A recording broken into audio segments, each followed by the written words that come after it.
खुलुमबाय आंनि मुङा हवhwn बरगयारी वेलकाम बैक टू माय चैनल स' लोगोफोर आङो दिनैहाय नोंथांमोननिसिम मोनसे भिडिअ लानानै फैदों बेनो जाहैबाय आङो दाखालि फ्लिपकार्टआव मोनसे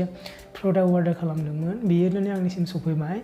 लोगोसे आङो बेखौनो लानानै नोंथांमोननिसिम मोनसे आनबक्सिं भिडिअ लाबोदों आरो नोंथांमोना चेनेलाव गोदान चेनेलखौ साबस्क्राइब खालाम आरो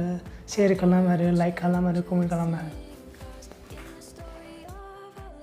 स' लोगोफोर आङो दायो नोंथांमोननिसिम मोनसे आनबक्सिं खालामनो सानदों बेनो जाहैबाय Kodak T210 भिडिअ स्टेन्ड बा बेनि हाइटआ जाहैबाय 150 सेन्टिमिटार ओमफ्राय 59.5 इंसि ओमफ्राय बियो सापर्ट खालामगोन जाहैबाय 3.5 kg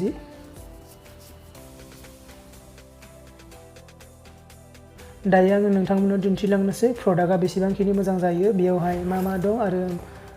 मा गैया आरो माबाफोर डेमेजफोर दङ नामा नै दायो नै नोंथांमोन बेयाव नुबाय दि बेगआ मोजां आरो माने बेगआबो मोजां नै ओमफ्राय बेनि सायावहाय Kodakनि लग' दङ आरो ना मोजाङानो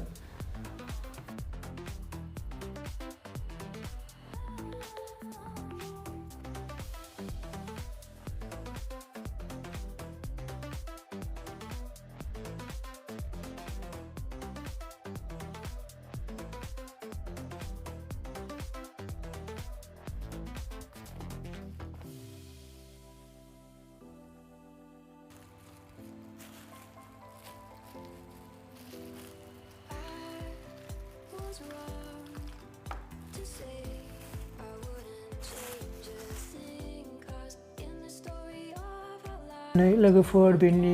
भिउसआ नायदो बेबायदिनो बियो नै मबाइल हल्डार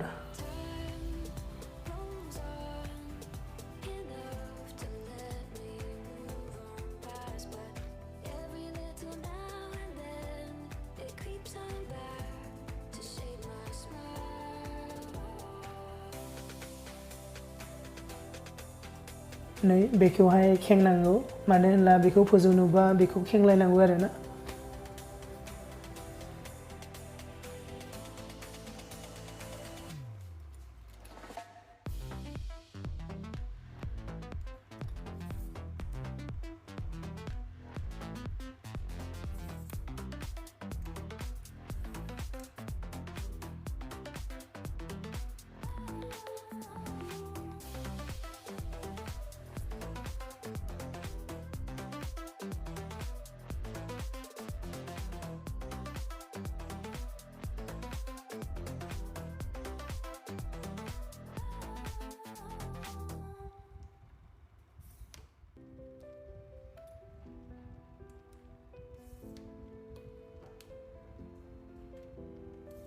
ओमफ्राय बेनि प्राइसआ जाहैबाय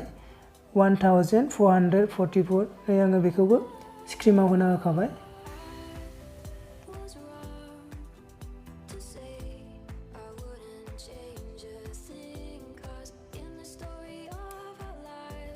नै ओमफ्राय नैबे मोनसेया मबाइल हल्डार आरो ना आङो दायो मबाइलखौ लागायनानै ट्राइ नायगोन आरो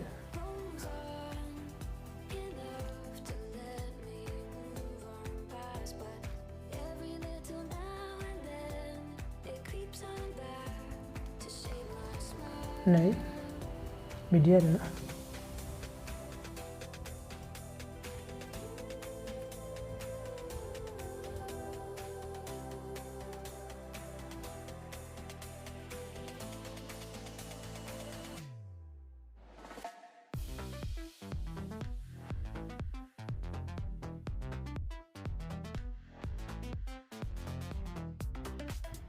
नै माने बेहा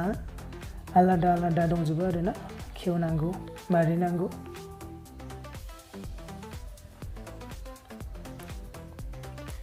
स' लोगोफोर भिडिअआ बेखिनिल'सै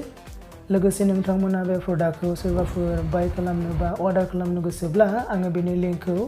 भिडिअनि डिसक्रिपसनाव होना होगोन नोंथांमोना बेयाव थांनानै बेखौहाय अर्डार खालामनो हागोन